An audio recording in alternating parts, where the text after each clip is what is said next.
नमस्कार दोस्तों। आज हम सुनेंगे मालती जोशी जी द्वारा लिखित कहानी मन धुआं धुआं। तो ये कहानी शुरू करते हैं। यूं तो पूरे रास्ते ही मन खराब रहा था, पर जब स्टेशन पर कोई नजर न आया तो डर घबराहट में बदल गया। पता नहीं क्या बात है, कौन बीमार है, कुछ तो होगा ही।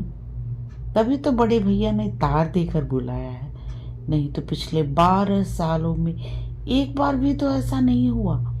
सच तो यह है कि बाबूजी की मृत्यु के बाद सागर का भी निमंत्रण आया ही नहीं। वे थे तो तीज त्योहार पर बुला भी लेते थे। अब तो यह है कि बड़े भैया के हल्के से इशारे का भी बहाना बनाकर खुद ही चली आती हूँ, ताकि ससुराल में नाक ऊंची रहे। घर अभी थोड़ी दूर ही था कि साइकिल पर स्कूल जाती हुई दीपा नजर आ गई। मैंने फौरन टैक्सी रुकवाई और उतर पड़ी। मुझे इस तरह एकाएक सामने पाकर दीपा पहले तो अकछक गई, पर दूसरे ही पल साइकिल से उतरकर मुझसे लिपट गई। बुआ, एकदम अचानक कैसे?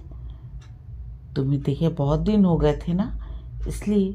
मैंने चुटकी से उसकी नाक पकड़कर हिलाते हुए कहा।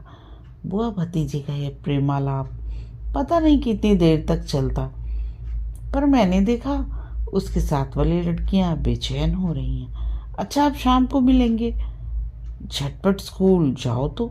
मैंने उसके गाल पर हल्की सी चपक लगाते हुए कहा।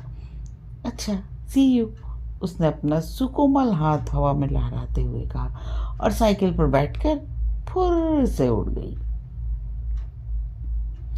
ड्राइवर यदि आवाज न देता तो मैं पता नहीं कितनी देर तक उस कमनीय आकृति को देखती रहती। स्कूल की यूनिफॉर्म में भी वह सबसे अलग लग रही थी। माँ का रूप लावण्य उसे विरासत में जो मिला था। सबसे अच्छी बात तो यह थी कि विधाता ने उसे माँ का सा तन तो दिया, मन नहीं तो क्या इस तरह मुस्कुराकर स्वागत करती, दौड़कर गले से लिपट जाती। इस निश्चल मुस्कुराहट से मन एकदम हल्का हो आया था। समझ गई कि घर पर सब कुशल मंगल है। ऐसी ऐसी कोई बात होती तो भला लड़की इस तरह हंसती खिलखिलाती। तब तो शायद इनकी ही बात ठीक होगी। कह रहे थे कि प्रॉपर्टी का कोई चक्कर होगा। बार बार जता रहे थे कि आजकल तो लड़कियां भी बराबर की हिस्सेदार होती हैं। इतना ताव आया था मुझे। बाबूजी ने भर भर के थैली दहेज में दिया था, लेकिन फिर भी इन लोगों को तृप्ति नहीं होती। अब भी आस लगाए बैठे हैं। खुद भी साथ आना चाहते थे, पर मैंने ही मना कर दिया। तब भी गाड़ी छूटने तक हिदायतें देते रहे कि बिना जाने बुझे किसी कागज पर दस्तखत नहीं करना।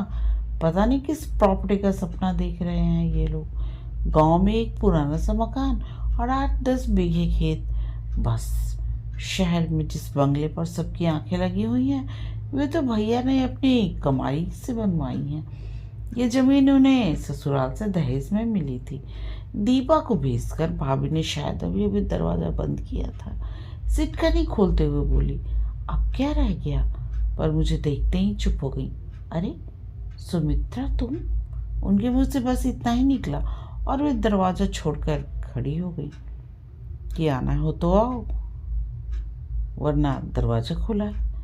यह कोई नई बात नहीं है। अब ये तो आदत हो जानी चाहिए थी, पर पता नहीं क्यों मन हर बार एक कचोट सी मन में लगती है। लगता है उल्टे पैरों लौट जाऊं, पर कहाँ हो पाता है वो। ससुराल में अपनी ममता में ही भाभी की इमेज जो स्थापित कर रखी है, वही मुझे मुँह चिढ़ाने लगती है। पंडित काका, जल्दी से चाय बना लो 2 कप, और गोभी आलू की एक सब्जी और छौंक दो। चौके से भाभी की आवाज आ रही है। कोई मेहमान आए हैं बहू जी? हाँ, सुमी दीदी आई हैं। अरे सुमी बिटिया कब आई? पंडित काका किचन से दौड़े चले आए। उनके झुर्रीदार चेहरे पर सफेद मूंछों से छनकर वात्सल्य और खुशी छलके पड़ रहे थे। कई बार लगता है कल को काका नहीं रहेंगे तो मेरा ऐसा हार्दिक स्वागत कौन? मैं भाभी की शिकायत नहीं कर रही, पर सच है कि मैं या सुचित्रा लगातार 3 महीने भी बनी रहे तो उनके माथे पर शिकन नहीं आती।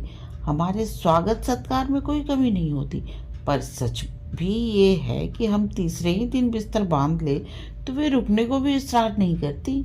हम लोग अगर 3 साल बाद आए तो उल्हाना सिर्फ गोविंदी देती है, भले ही उसके मूल में वे साड़ियाँ हों जो उसे हमसे इनाम में मिलती है। सुमी आओ चाय लो, भाभी ने मेज पर चाय और नाश्ता लगाते हुए कहा। खाने से पहले नहाओगी?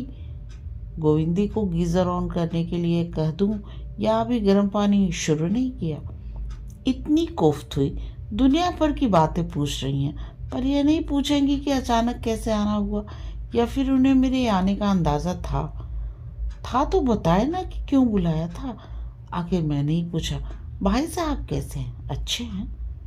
तबीयत तो ठीक है ना? हाँ। क्यों? मुझे ताड़ देकर बुलाया था इसलिए घबरा रही थी, पता नहीं क्या बात है। उन्होंने कोई जवाब नहीं दिया, पर उनके चेहरे से साफ जाहिर था कि उन्हें इस बात का कोई इल्म नहीं था। क्यों उन्हें बुरा लगा, जानने का कोई उपाय नहीं था। शायद नहीं भी लगा हो, इस घर की समस्याओं से वे कभी भी जुड़ नहीं पाई थी। जल में रहने वाले कमल पत्र की तरह हमेशा अछूती रही थी। हम भाई बहनों ने उनका नाम स्थित प्रज्ञ रख छोड़ा था, और वह गलत नहीं था। बड़े भैया का ऑपरेशन डे था, शायद पूरे 4 बजा कर लौटे। मुझे देखते ही उनका चेहरा खिल गया। मुझे बड़ा अच्छा लगा। वे पास बिठाकर देर तक इनके बारे में, बच्चों के बारे में पूछते रहे। एकदम बाबूजी की याद आ गई। उन्हें देखते ही लगता था जाने कितनी कितनी बातें अनकही रह गई हैं। जब भी आती उनसे ढेर सी बातें करके मन हल्का कर लेती। भाभी ने खाना लगने की सूचना दी तो उठना ही पड़ा। मेज पर 3 थालियां देखकर भैया ने मीठी झटकी दी। अरे ये क्या, इतनी देर तक भूखी बैठी रही? अरे हम लोगों का कोई ठिकाना है? भूख नहीं थी बड़े भैया, भाभी ने इतना ठूस ठूस कर नाश्ता करवा दिया था। भैया ने कृतज्ञ भाव से भाभी को देखा, पर वे सब्जी परोसने में व्यस्त थी। सुनील नहीं लौटा अभी तक। कितने बजे तक आ जाता है? मैंने पूछा। उनका आजकल कोई टाइम टेबल नहीं है। श्रीमान जी सवेरे घर से निकल जाते हैं तो रात के ही घर लौटते हैं। क्यों? यही बताने के लिए तो तुम्हें बुलाया है। मैं असमंजस में उनका मुंह देखती रह गई। बोले, खाना खा लो, बाद में बात करेंगे। और उसके बाद खाना पाना क्या संभव था? बस साथ देने के लिए बैठी रही। खाने के बाद लॉन में बैठी तो भैया के बुलावे की प्रतीक्षा करती रही। उन्होंने बुलाया नहीं, बल्कि खुद ही पास आकर बैठ गए। अपना प्रिय सिगार सुलगाते हुए उन्होंने बड़ी बिना किसी भूमिका के कहना शुरू किया। सुमी, मैंने तुम्हें इसलिए बुला भेजा है कि तुम सुनील को समझा सको। घर भर में वो सिर्फ तुम्हारी ही बात मानता है, पर उसने ऐसा किया क्या है, किया नहीं, करने जा रहा है। क्या? शादी? शादी किससे भैया? वही तो परेशानी का सबब है। वो डॉक्टर कुमार की लड़की से शादी कर रहा है। डॉक्टर कुमार की लड़की मतलब शामली से? हाँ, एक ही तो लड़की है उनकी, और उसका किस्सा भी शायद तुम जानती हो। किस्सा सर्वविदित ही था। डॉक्टर कुमार के विद्यार्थी जीवन के प्रणय व्यापार की फलश्रुति थी शामली। वार्डन की विधवा पुत्र वधू के प्रति सहानुभूति कब प्रेम में बदल गई उन्हें पता नहीं चला, और जब पता चला तब बहुत देर हो चुकी थी। शामली की माँ का वही हश्र हुआ जो भारतीय समाज में ऐसी अभागिनों का होता है। पर अंतर्धान होने से पूर्व वो कुमार साहब को लड़की का आता पता दे गई थी। वे अनाथालय में उससे संपर्क बनाए रहे। संयोग कुछ ऐसा हुआ कि शादी के 10 साल बाद तक उनके यहाँ कोई संतान नहीं हुई। डॉक्टर, वैद्य, हकीम सभी के यहाँ से उन्हें निराश लौटना पड़ा। हताशा के उन क्षणों में उन्होंने पत्नी के सामने अपना गुरु गंभीर अपराध स्वीकार कर लिया। फिर उसी उदार मना नारी की सहमति से डॉक्टर कुमार उस अबोध बालिका को घर ले आए थे। सांवली दुबली सी उस हंसमुख लड़की ने आते ही उस घर में रौनक फैला दी। सुनील फर्स्ट ईयर से ही उनका प्रिय विद्यार्थी था। उनका शोध प्रबंध भी उसने उन्हीं के निर्देशन में लिखा था, और अब तो उन्हीं के विभाग में काम कर रहा था, घर आना जाना बना ही रहता था। सुमी क्या सोच रही है? भैया, इस संभावना पर हमारा ध्यान पहले क्यों नहीं गया? संभावना थी नहीं सुमी, बनाई गई थी। कुमार साहब ने जानबूझकर दोनों को खूब स्वतंत्रता दे रखी थी ताकि उनका बोझ आसानी से हल्का हो सके। भैया की बातें सुनने में ज़्यादा अच्छी नहीं लगी, पर वो सच से ज़्यादा दूर भी नहीं थी। शायद सारी शाम मेरे कानों में बड़े भैया के शब्द गूंजते रहे। मन बेतरह उलझ गया था। शाम को दीपा लूडो का बोर्ड उठा लाई। बेचारी दीपा मुकेश के बोर्डिंग स्कूल में जाने के बाद से बेहद अकेली पड़ गई थी, इसलिए मेहमान आते तो खुद ही अपना और अपना मनोरंजन कर लेती थी। पर आज खेल में बिल्कुल ही मन नहीं लग रहा था। 2-4 बाजियों के बाद वो जैसे मेरी मनस्थिति भाप गई और होमवर्क का बहाना बनाकर उठ गई। उसके जाते ही मैंने राहत की सांस ली। अपने कमरे में आकर बिस्तर पर पड़ गई। जब भी यहाँ आती हूँ भाभी के प्रति कृतज्ञता से भर उठती हूँ कि उन्होंने यह कमरा अभी भी हम बहनों के नाम रख छोड़ा है। ये कमरा न मिले तो शायद बिहराने का आधा आनंद ही जाता रहे। सच बड़ा सुकून मिलता है यहाँ आकर। लगता है जैसे मेरी बिल्कुल अपनी दुनिया है, इस पर और किसी का दखल नहीं है। सुनील पता नहीं कितने बजे घर लौटे। सफ़र की थकान से मैं निढाल हो गई थी। उसने मुझे नींद से जगाया, मेरे पाँव छुए और मेरी गोदी में सिर रखकर लेट गया। इतना बड़ा हो गया है, फिर भी उसके दुलार का चाव अभी नहीं भरा। माँ तो 4-5 साल का छोड़कर ही चल बसी थी। माँ की ममता का भाव बहनों के लाड प्यार ने पूरा किया था। कहाँ रह गया था रे? पूरा दिन हो गया राह देखते हुए। मैंने उसके बालों में उंगलियां पिरोते हुए कहा, जरा काम में उलझ गया था, अभी अभी तो लौटा हूँ। खाना खाते हुए काका ने बताया तुम आई हो, बस थाली छोड़कर भाग आया। बड़ी मेहरबानी। अब आप सुनाइए, ये अचानक मेहरबान कैसे हो गई? जीजाजी महाराज इतने दयालु कैसे हो गए? आपके कारण? मेरे कारण? हाँ, आपके समझाने के लिए मेरी बुलाहट हुई है। अच्छा तो फिर शुरू हो जाइए। कहाँ से शुरू करूँ यही तो सोच रही हूँ। वो एकदम उठ बैठा, कमरे में रखी आराम कुर्सी में धंस गया और गंभीर स्वर में बोला, दीदी तुम तो जो सोचती हो मैं कुछ गलत कर रहा हूँ? गलत तो मैं नहीं कहूँगी, पर मन एकदम राजी नहीं हो रहा। क्यों नहीं हो रहा दीदी? आखिर उस लड़की में क्या खराबी है? उसके जन्म की कथा तो जानते हो ना। अपने जन्म पर तो किसी का अधिकार नहीं होता। क्या उसे परखने का यही एक मापदंड होगा? अपना समाज अभी। मैं समाज की परवाह नहीं करता दीदी, उसने तमक कर कहा। बड़े भैया भी इस रिश्ते के पक्ष में नहीं है। बड़े भैया तो दीदी एकदम बाबूजी बने जा रहे हैं। 2 बार विलायत होने से कोई आधुनिक नहीं हो जाता। मन पर जमी रूढ़ियों की काई बड़ी मुश्किल से छूटती है। सुनील, तुम बड़े भैया के साथ ऐसा कहकर बड़ा अन्याय कर रहे हो। अन्याय तो मेरे साथ कर रहे हैं, बल्कि बरसों पहले जो अन्याय उनके साथ हुआ था उसका बदला वो मुझसे ले रहे हैं। सुनील गुस्से से उफनता हुआ बाहर चला गया।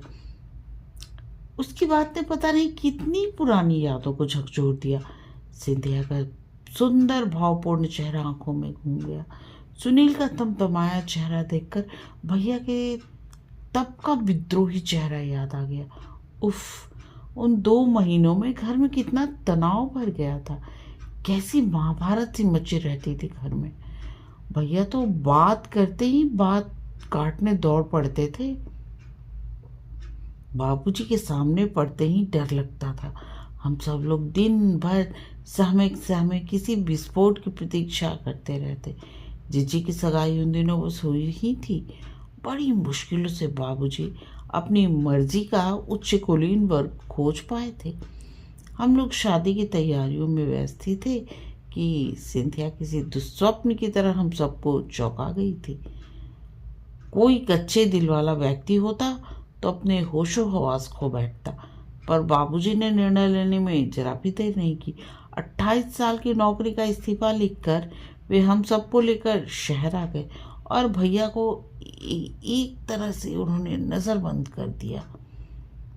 अब किसी सर्वग्रासी महल महंगाई तब न थी, पर फिर भी शहर शहर था।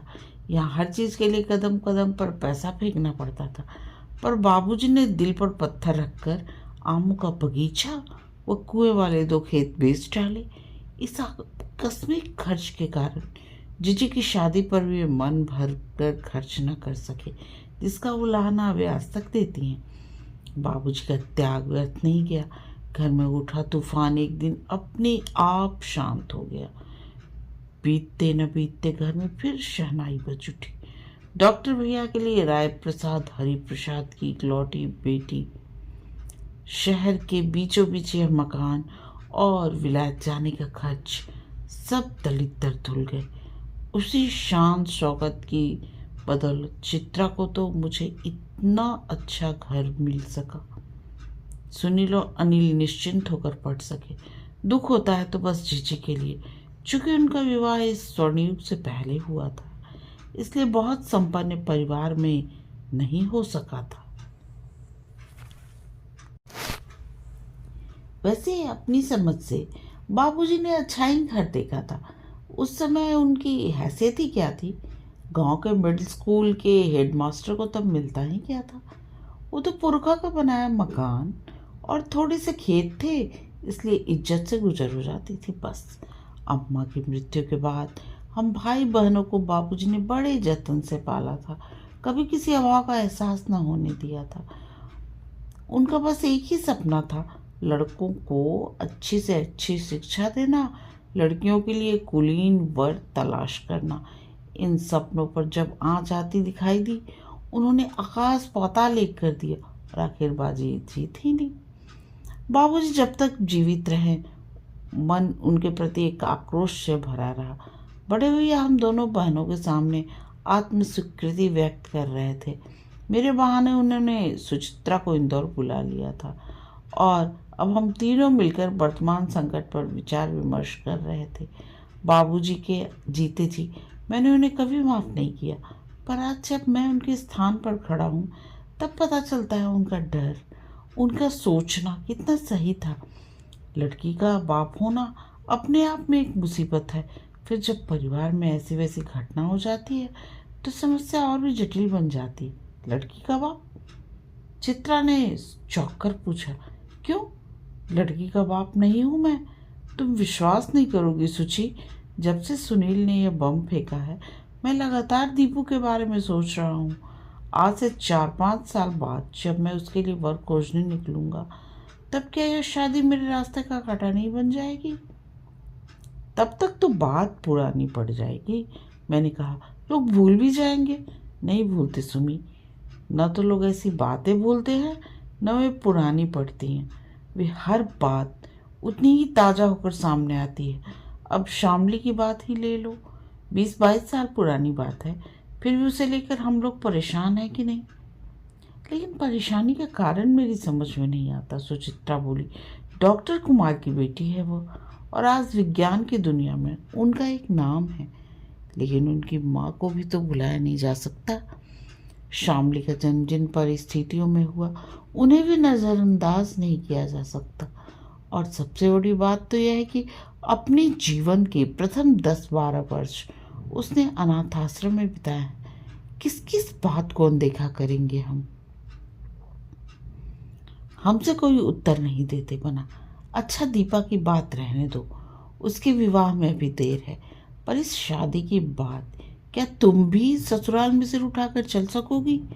भैया ने जैसे ठीक नब्ज पर हाथ रख दिया था। सच तो है, ससुराल में जो इतनी नाक ऊंची है वो किस बलबूते पर? बाबूजी की हेडमास्टरी का तो वहाँ कभी जिक्र ही नहीं उठता। बस भैया की कीर्ति, भैया का वैभव, भैया के बच्चे, भैया का ससुराल, इन्हीं की चर्चा चलती रहती है। अनिल कनाडा जाकर ऐसा गुम हो गया है, कभी राखी के पहुँच की भी खबर नहीं देता, पर हमारे गौरव ग्रंथ में उसका नाम भी दर्ज है। हाँ, जीजी और उनकी गंवाई फटीचर ससुराल के कारण कभी कभी उपहास झेलना पड़ता है। सुनील ने अगर ये शादी कर ली तो वो किरकिरी होगी कि बस। हमें यूं स्तब्ध कर देने के बाद भैया ने गंभीर स्वर में कहा, मैंने इस घर के लिए क्या किया है ये मेरे कहने की बात नहीं है, पर ये जरूर कहूँगा कि इन दोनों भाइयों ने मुझे हमेशा निराश किया है। सोचा था दोनों डॉक्टर बनकर मेरी सहायता करेंगे, पर अनिल अपनी जिद पर अड़ा रहा और इंजीनियर बन गया। मैं उसमें भी खुश था। तुम दोनों की शादी में मैंने 1-1 लाख रुपया लगाया है, पर अनिल जब अपने आदर्शों की दुहाई देकर एक साधारण घर की लड़की ब्याह लाया तब भी मैं चुप रहा, लेकिन उसने कभी अपनी जिम्मेदारी को समझा नहीं। मजे से 7 समुंदर पार जाकर बैठ गया है। अब तो शायद उसे यह भी याद नहीं कि देश में उसका घर है, परिवार है, रिश्ता जो भी है ससुराल वालों से है। कोशिश के बावजूद सुनील को मेडिकल में दाखिला नहीं मिल सका। मैंने सब्र कर लिया। मैं उसकी पीएचडी से ही संतुष्ट था, पर अब ये जो गुल खिला रहा है उससे क्या कहूँ। मेरी प्रेस्टीज का न सही, उसके इस घर की प्रतिष्ठा का, स्वर्गीय बाबूजी की आत्मा का तो ख्याल किया होता। बाबूजी पिता थे, शायद इसलिए अपनी बात मनवा सके। मैं तो सिर्फ भाई हूँ। पिता के सारे कर्तव्यों को करने के बाद भी मेरी अधिकारों की एक सीमा है। मैं सिर्फ अनुरोध ही कर सकता हूँ, किसी को मजबूर नहीं कर सकता। बड़े भैया का यह करुण वक्तव्य हमें भीतर तक हिला गया। सच, पूरी जिंदगी घर के लिए खटते रहे हैं। आज उनकी टक्कर का सर्जन पूरे प्रदेश में नहीं है। डॉक्टर के लिए लोग दूर दूर से आते हैं, ऑपरेशन के लिए महीनों क्यों लगाए रहते हैं। कीर्ति और संपत्ति गंगा यमुना की तरह घर को भर रही है, पर उन्होंने जितना भी कमाया सब भाई बहनों पर खर्च कर दिया। उनका अपना छोटा सा परिवार है, पर उसके लिए भी वो कितना कर पाते हैं। सुचित्रा की शादी के बाद ही मुकेश को सिंधिया स्कूल में रखने का साहस कर सके। चाहते तो भी अनिल की तरह पल्ला झाड़ कर अलग हो सकते थे, सारी जिम्मेदारियों से अपने आप को मुक्त रख सकते थे। 3 दिन की धुआंधार बहस के बाद सुनील ने हथियार डाल दिए। घर की सुख शांति के लिए, परिवार की प्रतिष्ठा के लिए उसने अपने प्यार की बलि देना स्वीकार कर लिया। बड़े ही शहीदाना भाव से उसने अपने निर्णय की सूचना दी। साथ ही उसने यह भी स्वीकार किया कि शामली के पास जाकर यह सब कहने का साहस उसमें नहीं है। आखिर यह अनचाहा काम भी मुझे ही करना पड़ा, लेकिन मानना होगा उस दिलेर लड़की को जिसने मेरा काम बिल्कुल आसान कर दिया। वो सीधे मुझे अपने कमरे में ले गई। हम लोग कुछ देर तक इधर उधर की बातें करते रहे, पर उसने मेरा असमंजस ताड़ लिया और एकदम पूछ बैठी, आप कुछ कहने आई है ना दीदी? शामली, दरअसल बात यह है, आप निसंकोच होकर कहिए दीदी। मुझे मालूम है आप क्या कहने आई हैं, इसलिए आपको माँ के पास से यहाँ ले आई। वे इन दिनों बीमार चल रही हैं, आपकी बात शायद सहन न कर पाए। तब तो तुम जानती हो फिर? हाँ दीदी, मैं जानती हूँ। जानती थी मुझे सपने देखने का कोई अधिकार नहीं, फिर भी मैंने यह अनाधिकार चेष्टा कर डाली। अब मुझे सत्य का साक्षात्कार करने दीजिए। कर डालिए अपनी बात, मैं भी तो जानूं सच सुनने में कैसा लगता है। उसने बहुत दृढ़ता से अपनी बात कहनी चाहिए थी, पर अपनी आवाज़ की लरज को छिपा न सकी। तुम बहुत समझदार हो शामली, मैंने उसकी पीठ पर हाथ फेरते हुए कहा। तुम्हारी बहादुरी की दाद देने को जी चाहता है, बस एक प्रार्थना है, सुनील को गलत न समझना। उसने बड़े भैया की खुशी के लिए अपने मन पर पत्थर रख लिया है, और तुम्हें मालूम है बड़े भैया उसके लिए, हम सभी के लिए पिता के समान हैं। उन्होंने हम लोगों के लिए इतना कुछ किया है कि उनकी इच्छा का मान करना ही पड़ता है। मुझे मालूम है दीदी, मैं उनकी व्यवस्था को समझती हूँ, लेकिन आपको कष्ट न देकर यदि स्वयं चले आते तो शायद यह आघात सहना मेरे लिए आसान हो जाता। क्या जवाब देती मैं? चुपचाप उठकर चली आई। दरवाजे पर डॉक्टर साहब से भेंट हो गई। मुझे देखते ही गदगद हो गए। कुछ देर और बैठने का बार बार आग्रह करते रहे, पर अधिक देर उनका सामना करना मेरे लिए असहनीय था। 3-4 दिन तक घर में तर्क वितर्क का एक युद्ध छिड़ा हुआ था। दलील पर दलील दी जा रही थी। उस बहस के बीच बाबूजी की और बड़े भैया की तस्वीर एक बेटी के बाप के रूप में उभरी थी और उन दोनों ने ढेर सी सहानुभूति बटोर ली थी। आज कुमार साहब को देखा तो लगा एक बेटी का बाप यह भी तो है। उसकी स्थिति तो इन दोनों से कहीं ज़्यादा नाजुक, ज़्यादा दयनीय है। सुनील के फैसले से घर में जैसे खुशी की लहर दौड़ गई। भैया तो मानो तैयार ही बैठे थे। बोले, सुमी, मैं सोचता हूँ तुम दोनों यहाँ से तो ये कुछ प्रपोजल देख लो। मेरे पास जाने कब से इकट्ठे हो गए हैं। मुझे एकदम सुनील की बात याद आ गई। ठीक ही कह रहा था वह। भैया एकदम बाबूजी बनते जा रहे हैं, जरा भी समय गंवाना नहीं चाहते, जैसे उन्हें सुनील के मन का एतवार न हो। भैया के पास जो प्रस्ताव थे उन्हें देखकर तो आंखें चौंधी आ गईं। बस लगा जैसे भाग्य लक्ष्मी दरवाजे पर दस्तक दे रही है। बस नंबर खुलने भर की देर है, पर नंबर का चुनाव भी पेशो पेश में डाले दे रहा था। एक से एक उम्दा रिश्ते, किसे ले लें किसे छोड़ दें, समझ नहीं आ रहा था। फिर हम लोगों का चर्चा सत्र शुरू हो गया। उठते उठते बस वही बातें। अब खाने की मेज़ पर हमने पहले किसी मनहूसियत नहीं देखी। दीपा भी अपनी होने वाली चाची की सिलेक्शन कमेटी की सक्रिय सदस्य थी। और तो और पंडित काका भी फुलकों के साथ बिना मांगे अपनी राय दे जाते। हाँ, भाभी इस बहस में भाग नहीं लेती थी, पर यह कोई नई बात नहीं थी। वो हमेशा ही हम सबके बीच होकर भी नहीं होती थी। उनकी इस उदासीनता के हम आदी हो गए थे। एक और भी प्राणी था जो चुप रहता था, सुनील। वो चुपचाप एक कोने में बैठा शहीदाना भाव से हमारी बातें सुनता रहता, पर उसकी चुप्पी की हमें परवाह नहीं थी। काफ़ी छानबीन के बाद एक प्रस्ताव पर आकर हम रुक गए। लड़की सुंदर थी, एमए पास थी, पिता एमएलए थे, भाई भी पीडब्ल्यूडी में इंजीनियर थे। दो बहनें अपने डॉक्टर पतियों के साथ अमेरिका में बस गई थी। यानी कि प्रस्ताव एकदम फिट था, कहीं से मीन मेघ निकालने की गुंजाइश नहीं थी। सवाल तो यह है कि लड़की क्या वाकई इतनी सुंदर है? कई बार फोटो से बड़ा धोखा हो जाता है, तो फोटो को ही अंतिम सत्य थोड़ी ही मान लेंगे। लड़की भी तो देखी जा सकती है, मैं बोली। वे लोग तो बेचारे बार बार निमंत्रण दे गए हैं। तुम लोग सुनील को लेकर चली जाओ और दिखाओ। 5 घंटे का तो सफ़र है। मैं कहीं नहीं जाऊंगा, सुनील घुर्राया। क्यों, लड़की नहीं देखोगे? नहीं, आप दिखाइए, हमारे देखने से क्या होता है?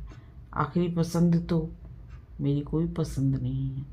और हम कोई कानी कोबड़ी लंगड़ी लूली ले आए तो? चित्रा ने ठहाका मारा। क्या फर्क पड़ता है? जब शादी ही आप लोगों की खुशी के लिए हो रही है तो लड़की भी आपकी पसंद की आनी चाहिए। हम लोगों को इस तरह निरुत्तर कर वो उठने ही वाला था कि कड़कती आवाज़ आई, सुनील। हम सब चौंक पड़े। क्या सचमुच ये भाभी की आवाज़ थी? उन्होंने नौकरों को तो दूर, कभी बच्चों को भी इस आवाज़ में नहीं बुलाया था। सुनील तो एकदम सकपका गया। सुनील, जरा बैठो। वह आदेश का पालन करता हुआ चुपचाप बैठ गया। सुनील जी, लड़की देखने तो तुम नहीं जाओगे, पर शादी के बारे में तुम्हारा क्या विचार है? जी, मैं समझा नहीं। शादी करने तुम खुद जाओगे या पुराने राजपूत राजाओं की तरह अपनी कटार और पगड़ी भेजोगे? एक बार फिर हम सब ठगे से बुत बने भाभी को देख रहे थे। एक बात याद रखो सुनील, कि जहाँ कहीं भी हो, शादी तुम्हारी होगी। सेहरा बांधकर लड़की के दरवाजे तुम जाओगे। वो अनजान कोई तुम्हारा हाथ पकड़कर सिर्फ तुम्हारे लिए इस घर में आएगी, मेरी बला से। इस तरह की सूफियानी बातें करके तुम अपनी जिम्मेदारी से बच नहीं सकते। मेरी कोई जिम्मेदारी नहीं है। सुनील भी अब तैश में आ गया था। आप जानती हैं, सब जानते हैं कि ये शादी मुझ पर थोपी जा रही है। मैं चाहता हूँ कि सच्चाई को और लोग भी जान ले। जितनी जल्दी है जान ले, अच्छा है। और लोग भी जान जाएंगे, मुझे विश्वास है। तुम पहली भेंट में ही उसे जता दोगे कि ये शादी तुमने अपनी मर्जी से नहीं की है, परिवार की सुख शांति के लिए तुमने ये त्याग किया है। लेकिन सुनील, इसमें तो कोई दुख नहीं कि गाने बाजे के साथ तुम एक लड़की को ब्याह कर लाओ और फिर शहीदाना भाव से उसके सामने अपनी मजबूरियों का बखान करो। एक मासूम लड़की को तो तुमने आंसू के सैलाब में डूबने के लिए छोड़ ही दिया, और अब तुम्हें कोई हक नहीं कि दूसरी के कुंवारे सपनों में आग लगाकर उसे जिंदगी भर सुलगते रहने के लिए छोड़ दो। हैव ए हार्ट सुनील, या तो सीना तान कर घोड़ी पर चढ़ो या दिलेरी से मना कर दो। और भाभी पता नहीं कब उठकर चल दी। हम लोग स्तब्ध बने बैठे रहे। बड़ी देर बाद हमारी भावतंत्रा टूटी तो देखा बड़े भैया ने अपना चेहरा दोनों हथेलियों से ढक लिया है। कहानी समाप्त। कहानी सुनने और अपना कीमती समय देने के लिए आप सबका बहुत बहुत धन्यवाद।